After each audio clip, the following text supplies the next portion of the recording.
Okay, we're gonna start and mount. This is a worst case scenario. I'm on top of him and I have to hold him down. If I just hang out over his hips, he can bump and use his hips to knock me over. So I want to grab his head, climb up high, scooch up high in his armpits, put my head down to the ground. It makes me heavier to move. If I can even wrap his head, that's better. And then we like to call this the hot pocket, because what is he breathing in? His own hot air.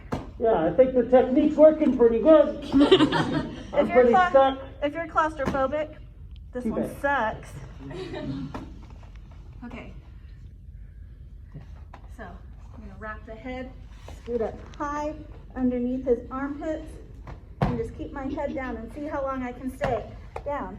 If I'm here and he happens to push up on me, look, I have to get my arms back to the mat.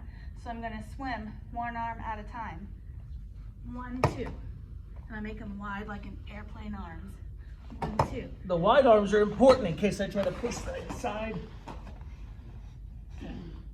1, 2, climb up high, get low, and try to wrap the head. Can I explain what I'm doing down here? Yeah. This is really important. Wrap the head up again. No, I'll say, yeah, just like this. Okay, so imagine I'm this big, strong beast that can bench press a house.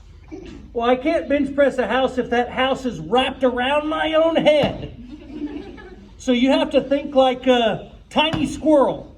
When you climb up to the top of the tree, you're going to hang onto the head so that they don't have any power. Here, hop up real quick. Me without a person on top, my strongest bridge is when I can use my head and neck to roll over. That's going to be my strongest method of getting up. When you wrap my head and lift my head up off the floor, everything I do from that point is tremendously weaker than I'm capable of. So by wrapping that head, keep in mind though, if you wrap that head and you feel like they are strong enough to roll you over, you need to be, you need to observe enough to recognize that and be ready to use that hand to keep you from getting rolled over. So the grips around the head are to keep you from getting bench pressed off, make it hard for them to breathe, but the wide arms will keep you from getting flipped over. Anything else to say about it? Well, I want to say one more thing. The hot pocket technique. That's something fundamental that all semester we're going to have many of opportunities to talk about controlling your opponent's head. If somebody's got my head wrapped up, I can't really throw powerful punches, so it's a good way to get control. But also, as time goes on, and I'm stuck underneath there breathing my own air, that hot air, and you're up there enjoying the air conditioning, right? The more time that goes on, the worse it is for the person on bottom, the better it is for the person on top.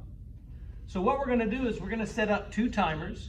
For the first timer, we just want one person to hold that top position as long as they can.